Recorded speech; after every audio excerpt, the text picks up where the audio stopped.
안녕하세요. 너드는 사람입니다. 잘들 계셨나요? 진짜 오랜만이죠. 1년하고도 한 4, 5개월? 몇 개월 흘렀는데 진짜로 일이랑 건강이랑 여러가지 여력이 없었어요. 그래서 뭔가 보기는 보는데 이걸 여러분께 어떻게 전달을 해야 될지 그런 걸 생각하는 여력이 정말 없어가지고 진짜 본 거는 많은데 아무튼 그러다 보니까 이렇게 방송을 못하다가 이제 조금 여력이 생겨서 다시 이어서 하려고 합니다. 근데 아직도 구독해주고 계시는 분들은 뭐죠? 팟빵 지운 거 아니죠? 팟빵을 잊으신 건 아니죠? 어쨌든 아직 구독하고 계시는 분들 반갑습니다. 지금 너무 더워요. 여름인데 너무너무 더운 여름인데 제가 땀이 그렇게 있는 편은 아니었는데 이게 어찌된 일인지 올해 유독 정말 땀이 많이 흐르고 있습니다. 정말 말 그대로 줄줄줄 흐르고 있어요. 이게 날이 정말 더워서 그런 걸 수도 있고 그리고 장마가 끝나고 폭염이 시작됐지만 습도가 여전히 높아서 그런 걸 수도 있고 그리고 제가 이제 머리숱이 엄청 많다 보니까 이 머리에서부터 흘러내는 아니 그냥 제가 나이 먹어서 노화인 걸 수도 있어요. 어쨌든 올 여름은 땀이 정말 많이 있는 여름입니다. 어쨌든 이런 더운 여름에는 우리 항상 TV에서 남양특집이라는 걸 봤어요. 귀신 이야기를 하거나 귀신이 나오는 그런 남양특집 같은 거를 TV에서 해주곤 했었는데 정말 언젠가부터는 전무하네요. 지금 TV에서는 그냥 평소와 다름없이 지금 이제 파리올림픽 기간이긴 하지만 지금 전과 다름없이 예능에서는 그냥 연예인들 나와서 항상 보여주던 거 보여주고 항상 자기네들끼리 끼리끼리 히히하하 하는 거 그런 거 보여주는 거 정도지 귀신 이야기를 하거나 귀신 등장을 하고 이런 거 하는 건 없는 것 같아요. 왜일까요? 왜 없는 걸까? 나 너무 궁금하네. 그게 좀 뭔가 요즘 사회적 분위기랑 다른 뭔가가 있는 걸까요? 어쨌든 그 와중에 그래서 이제 TV에서 그런 귀신 이야기들을 하는 프로그램들이 귀해지다 보니까 MBC에서 하고 있는 심야괴담회가 너무 간절한 거예요. 지금 이제 올림픽 때문에 3주 휴방인데 그래서 이 심야괴담회도 그렇고 지금 하다말다 하고 있어서 자주 보지는 않지만 종편 쪽에는 C라는 그런 비슷한 프로그램이 있어요. 그래서 그런 프로그램도 있고 그리고 유튜브에는 공포물을 다루는 그런 유튜버들도 많지만 사실 공포물을 다루는 유튜버들을 그렇게 보는 편은 아니어가지고 어쨌든 이 와중에 티빙에서 샤먼 귀신전이라는 다큐멘터리가 올라왔습니다. 지지난주에 총 8화가 마지막 회인데 그 모든 회차가 올라오면서 이제 완성된 샤먼 귀신전이라는 다큐멘터리가 있는데요. 떠드는 사람 231화에서는 이 샤먼 귀신전에 대해서 떠들어 보도록 할게요. 이제부터는 귀신전이라고 표현을 하도록 하겠습니다. 여러분, 곡성, 손더게스트, 방법, 파묘, 악귀 이 중에서 보신 거 있으신가요? 중에 곡성이랑 파묘는 영화였고 손더게스트랑 방법이랑 악귀는 드라마였는데 이 작품들의 공통점은 바로 오컬트예요. 귀신도 나오지만 이 무속신앙, 이 샤머니즘이 등장하는 오컬트입니다. 국내의 이야기다 보니까 이 오컬트라는 거는 그 지역별로 나라별로 좀 생김새나 쓰임 이런 게 다 달라요. 그러다 보니까 국내에서 우리의 오컬트의 이야기는 요즘 흔하게 표현하자면 K 오컬트라고 할 수 있겠죠. 그래서 이런 작품들이 해외에서도 조금 유명해지다 보니까 K 오컬트에 대한 반응도 좀 좋다고 해요. 그래서 무당이라던가 무속신앙이라던가 이제 이런 그런 오컬트의 이야기들 중에서도 이 다큐멘터리에서 다루는 것은 무당과 그 무당을 찾아오는 사례자들의 이야기입니다. 사실 이런 거는 예전에 저기 종편에서 엑소시스트였나 이제 그런 프로그램이 있었어요. 귀신 나오는 집에 흉가 같은 데 가가지고 귀신이 나오니 마니 이런 거 있었는데 그런 거 같은 경우에는 다큐멘터리라고 하지만 사실은 페이크였고 그래서 요 귀신전도 사실은 페이크가 아닐까 싶었지만 진짜 다큐멘터리였다고 해요. 그 준비 기간도 몇 년이나 걸렸었고 그 제작진들이 인터뷰하고 찾아가서 이야기를 듣고 한 사람들만 수십 명이었다고 합니다. 사례자들도 만나고, 그러니까 그런 경험들을 한 사람들, 그 사례자들도 만나고, 전문가들도 만나고, 그리고 무당들도 만나면서 이제 이야기들도 듣고 출연할 수 있는 사람도 찾고, 이제 이런 식으로 해서 준비 기간이 꽤 길었다고 해요. 그러다 보니 8회차 안에 등장하는 사례자와 무당들의 이야기들은 공포에 가깝진 않습니다. 우리가 그 심야괴담이라던가 이런 그 사연을 받아 재연을 하고 그걸 보고 패널들끼리 이야기를 하는 프로그램들은 공포에 초점이 맞춰져 있어서 이제 좀 더 무섭게 만드는 분위기를 무섭게 만들고 이제 이런 거에 초점이 맞춰져 있다면 귀신전 같은 경우에는 솔직히 공포를 다루는 그런 다큐는 아니었어요. 그냥 오컬트물의 특성상 고통을 받는 사람이 등장하기 때문에 그 사람의 구체적인 서사를 들여보는 과정이 있습니다. 그래서 그 과정 속에 공포스러운 장면들이 등장을 해요. 이 사람이 귀신이 들리는 과정이라던가 내가 귀신을 봤을 때의 과정이라던가 이제 이런 약간 공포스러운 장면들이 등장하기는 하지만 귀신전은 사실은 그런 거에 집중하지는 않고요. 그런 사례의 사람들이 무당을 만났을 때 어떤 치유를 받게 되는가 이 무당이라는 존재 그리고 굿, 무속 등이 옛날부터 지금까지 굉장히 오랜 세월 명맥을 이어오고 있는데 어째서 이것이 가짜라면 사라지지 않고 이렇게 오랜 기간 명맥을 이어올 수 있는가 이들은 과연 어떤 역할을 해오고 있는 것인가 이런 것에 더 집중을 하고 있는 다큐멘터리였습니다. 무속과 무당은 고통받는 사람들을 치유하고 있는 치유사예요. 이 다큐에서는 이렇게 이야기하고 있습니다. 원래의 삶으로 내가 귀신 때문이든 무엇 때문이든 고통을 받고 있는 이 사람들을 치유를 시켜서 원래의 삶으로 돌아가게 하는 것이 이 무속과 무당이 하고자 하는 일인 것이죠. 그래서 이 8부작을 거쳐서 몇 사람들의 사례를 들면서 그런 이야기들을 보여줘요. 그래서 이 8부작을 거쳐서 등장하는 이 살해자들의 공통점이 무엇이냐면 이들은 귀신의 존재, 신의 존재를 믿느냐 안 믿느냐에 대해서 하나도 중요하게 생각하지 않았습니다.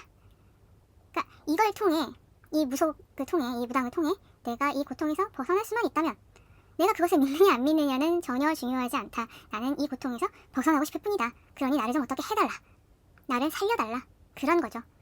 그래서 그런 과정을 이 다큐멘터리에서는, 그러니까 사연 구성 같은 경우에는 드라마 타입이죠. 그러니까 드라마 요소를 차용했지만 실제 인물들이 나타나서 자신의 모습, 이름부터 모든 것까지 이제 다 드러내면서 이야기를 하는 다큐멘터리였기 때문에 진실이 섞여 있어서 그 드라마와 그 진실, 그것들이 굉장히 잘 믹스되어 있기 때문에 재미와 완성도가 꽤나 좋은 다큐멘터리였습니다. 아마 이런 얘기 들어보셨을 거예요. 무당은 대를 이어서 한다. 그래서 여기서도 그런 케이스가 등장합니다. 엄마가 무당인데 딸이 신내림을 받거든요. 근데 딸이 정말 처음에는 거부해요. 정말 난 엄마처럼 살고 싶지 않고 난 하고 싶은 게 있기 때문에 무당하고 싶지 않아. 신내림을 굉장히 거부해요. 그러면 신병이 생기잖아요. 굉장히 몸이 아프고 뭐가 보이고 들리고. 근데 이 딸은 꿈도 엄청 있었고 공부도 굉장히 잘해서 그러니까 미국을 유학까지 가요.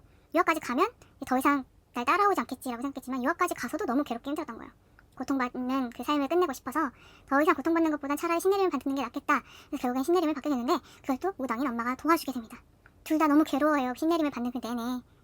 이 딸은 정말 그 신내림을 받으면서도 받고 싶지 않고 안 하고, 이 엄마는 또 엄마로서 해주고 싶겠어요. 자기 인생을 그렇게 해주고 싶겠어요. 물려주고 싶겠어요. 둘 다 계속 너무 싫어하고 서러워하고, 하지만 어쩔 수 없이 그 받아들이면서 신을 받으면서 서로 점점 그 딸이 변화하게 됩니다. 그래서 결국 신을 다 받고 나서는 이 엄마가 신들에게 자신의 딸을 부탁하는 모습까지 쫙 이어져요. 저는 나온 정말 다 난리나, 이 살해자들의 이야기들이 정말 다 난리 나는데 이 엄마와 딸의 이야기가 정말 임팩트가 있었어요. 그래서 이 이야기를 영화로 만든다면 정말 이 가족 소설을 어떻게 이야기를 구성을 해야 될까 싶을 정도로, 이거 너무 아픈 얘기잖아요. 그래서 싶을 정도로 진짜 이런 이야기가 다큐에 나올 수가 있을까 싶을 정도로 되게 그런 이야기였습니다. 그래서 이 다큐를 보면 얻는 답이 있어야 하느냐라고 한다면 그것도 아니에요. 이 다큐에서는 이 오컬트라는 것에 대해서 답을 내리려고 하지 않아요. 지금까지 이런 류의 그러니까 유사 프로그램들을 보면 무당이나 무속이나 오컬트에 대해서 얘네들은 이러저러해. 그러니까 이러저러한다. 앞으로도 이러저러 할 거다. 이렇게 정의를 내리게 됩니다. 하지만 아시는 분은 아시겠지만 뭐 맞는 게 어디 있을까요? 이거는 정작 우리는 사람이고 이쪽은 신의 분야인데 어떻게 사람 따위가 신의 분야를 정의할 수 있겠어요. 그래서 어떤 정의를 내려서 그 안에 가두려 하기보다는 오컬트라는 것이 그러하듯 내가 그냥 믿는 데까지만 믿으면 되고 내가 보는 데까지만 보면 되는 그런 거라는 생각을 해봤어요. 이 귀신전을 보면서. 그래서 그 생각을 좀 더 깊이 있게 하기 위해서 이 귀신전에서는 민속학이나 인류학, 그리고 전통, 그러니까 과거에 우리의 무속은 어떠했는지 이런 것까지 깊게 파면서 다양한 측면에서 이야기를 다루고 있습니다. 그리고 그 과정에서 귀신과 무당 사이에서 벌어지는 일들도 보여주고 있고요. 그 중에 거의 마지막 화쯤인가 나오는 구능거리라는 게 있어요. 그게 정말 인상적인데 무당이 자기 몸에 막 동물 피를 막 발라요. 그 돼지 같은 걸 막 잘라 이렇게 막 칙칙칙 해가지고 막 자르더니 피를 막 바르고 그 안에 생고기를 막 뜯어먹는 거예요. 내장인지 살인지 아무튼 그런 거를. 팜에 보신 분들은 기억나실지 모르겠지만 팜에서 보면 화림이가 굿할 때 돼지를 막 내장을 파헤치고 수검댕이 얼굴에 바르고 뭐 막 이렇게 하잖아요. 그런 거랑 비슷한 장면이었어요. 근데 구능거리 굿에서가 훨씬 더 심했어요. 진짜 생고기를 막 씹어먹고 뭐 온몸에 피치갑을 하는 그 퍼포먼스가 정말 그 다큐에 리얼하게 담기는데 저는 그게 그렇게나 압도적인 거예요. 이렇게 임팩트가 클 줄은 몰랐어요. 이거를 실제로 그 장소에서 봤으면 정말 아무 말도 못했을 것 같아요. 그리고 또 이제 약간 업자답게, 티답게 무슨 생각을 했냐면 그 장면들을 보면서 이 다큐멘터리 장비 정말 좋은 걸 썼구나 라는 생각도 했습니다. 어쨌든 이 인상적인 장면이 이 구능거리 굿이었다면 감동적인 굿은 바로 그 마지막에 나오는 뒷전거리라는 거예요. 이 뒷전거리의 뒷전이 나 왜 항상 다 뒷전이야 막 이런 할 거 말할 때 뒷전인데 굿이 다 끝났어. 굿이 다 끝나고 나서 굿을 의뢰한 사람의 그 일도 다 끝났어. 하지만 굿판이 그대로 접히지는 않는데요. 이 굿이 끝나고 이 굿을 의뢰한 사람과 상관없이 그 장소에는 그 굿과 상관없는 귀신들도 굉장히 많을 거 아니에요. 그 귀신들을 불러 모아서 그 귀신들을 기리는 의식을 마지막으로 한다고 합니다. 우리 마치 산에 가서 뭘 먹었을 때 주변에 동물들이나 이런 뭐 귀신들이 이렇게 고슬 하는 것처럼, 그리고 잔치를 크게 하고 나면 동네 사람들에게 떡이나 고기를 돌리는 것처럼 굿이 끝날 때쯤에는 그곳에 있는 다른 귀신들을 위해서도 의식을 진행해 준다고 해요. 그 귀신들을 위로해 주는 거죠. 그러니까 귀신에게까지도 정을 나눠주는 이 오컬트 굉장히 K정답지 않습니까? 이렇게 귀신전이 굉장히 다양한 다이나믹한 이야기들을 보여주고 있는데, 하지만 결국은 일반 사람들은 이 이런 무당들의 세계에 이런 일이 있다는 거를 꿈에도 생각하지 않아요. 그냥 되게 단순하게 오늘 돈 많이 벌어? 나 어떻게 하면 돈 많이 벌어? 나 어떻게 하면은 뭐 시험 잘 봐? 뭐 이런 거 할 수 있잖아. 이렇게 물어보잖아요. 그러니까 쉽게 말하면 점 보러 갈 때 사주를 보거나 타로를 보거나 오늘의 운세, 별자리 운세 이런 거를 볼 때 오늘 나의 기륭화복을 알기 위해서 그리고 근미래에 내게 어떤 일이 생길지 궁금해서 가는 거잖아요. 그러니까 딱 그 정도인 거예요. 우리가 이런 무당이나 샤먼, 무속에 대해서 생각하는 것들은. 그러니까 행위, 기복행위, 나의 복을 바라기 위한 그런 행위를 위해서 이런 무당들을 찾아가는 거죠. 일반인들 뿐만이 아니라 이미 너무 잘 알고 계시겠지만 정치인들, 사업가들, 연예인들, 그러니까 내가 미래가 불투명하다고 생각하는, 언제 무슨 일이 생길지도 모른다고 생각하는 사람들이라면 누구나 무당을 찾는다는 거죠. 저는 그런 걸 믿지를 않는 상황이었는데 너무 흥미롭고 재밌었어요. 그 할머니신인데, 할머니가 내 뒤에 서 있는데, 아무튼 내 조상신에 대해서도, 그러니까 사람마다 신을 갖고 있는데 저한테는 조상신이 하나 붙어있다는 거죠. 아무튼 뭐 이제 그런 거에 대한 이야기들 막 해줬는데 너무 재밌는 거예요. 그래서 나는 믿고 안 믿고를 떠나서 그냥 그 모든 것이 너무 재밌었다. 근데 그것만으로도 나는 힐링을 받았고, 제가 한 번은 너무 힘든 적이 있었는데, 이런 일이 도대체 왜 생기는 걸까라고 힘들한 적이 있었는데, 그때 그 사주를 봐주신 분이 이게 아닌 것 같겠지만 이미 다 정해져 있는 일이다 라고 말씀을 해주시는 거예요. 그래서 그러면 이건 제 잘못이 아니군요 라고 했더니, 100%라고 할 수는 없겠지만 이 모든 것들이 당신의 잘못은 아니다 라고 하길래 굉장히 힐링을 받았었습니다. 이건 것 같아요. 무당이 필요한 이유는. 그러니까 이 점을 보는 사람들이, 무속인들이 필요한 이유는 이건 것 같아요. 이 사람의 신체적인 병을 낫게 해주고 정말 부귀영화를 누리게 해주고 이런 건 아니지만, 이 사람이 마음에 굉장히 짐을 갖고 있거나 굉장히 힘들어하고 있는 부분을 해소시켜주는, 좀 약간 갈증을 해소시켜주는 그런 치유? 정신적인 치료? 이런 것들이 정말 그들의 효과적인 면이 아니었을까요? 그래서 신이 있고 없고를 떠나서 여기에 출연했던 사람들에게 일어났던 효과적인 면들을 봤을 때 그들이 정말 힘들어하고 고통 속에 있었던 것들이 대부분 좋아진 게 보이더라고요.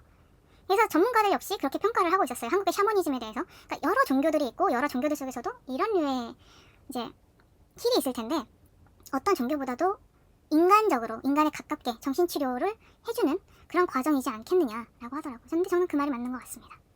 어쨌든 이 샤먼 귀신전은 오컬트에 대해서 흥미가 있으신 분들이라면 한번 보셨으면 좋겠어요. 이게 처음에 무당이 나와서 휘파람을 부는 것 때문에 파묘 보신 분들이 야 이거 파묘 휘파람을 따라한다 뭐 이렇게 막 글을 올리신 걸 봤는데, 무당들은 휘파람을 붑니다. 곡성 안 보셨어요? 곡성에서도 황정민이 휘파람을 불어요.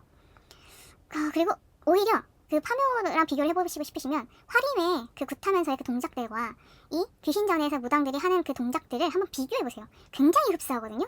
그러니까 이 화림이 얼마나 그 무당을 그 공부를 엄청 많이 해가지고 했느냐를 알 수 있는 그런 부분인 거예요. 재밌습니다. 이 인간 외의 세상은 다 재밌는 것 같아요. 이 샤먼 귀신전은 이 시즌이 언제 나올지는 모른다고요. 왜냐면 1시즌도 준비 기간이 길었기 때문에 이 시즌 자체는 이제 티빙에서 어떻게 결정하느냐에 따라 정해진다고 하고, 이 귀신전의 포인트 중에 하나는 그 유지태랑 옥정이 두 배우가 MC를 하고 있거든요. 그러니까 MC라기보다는 이 중간중간에 이제 이끌어가는 그런 모더레이터 같은 일을 하고 있어요. 근데 둘 다 완전 크리스찬이래요. 심지어 유지태는 믿지도 않아. 근데 정말 믿지도 않아서 처음에 막 무당 이야기를 듣고 뭐 할 때 정말 눈빛이 의심의 눈초리가 가득해요. 정말 그렇다고? 이제 이런 표정으로 막 보는데, 나중에 굿하는 장소에 직접 가서 볼 때 그 눈빛이 정말 변하거든요.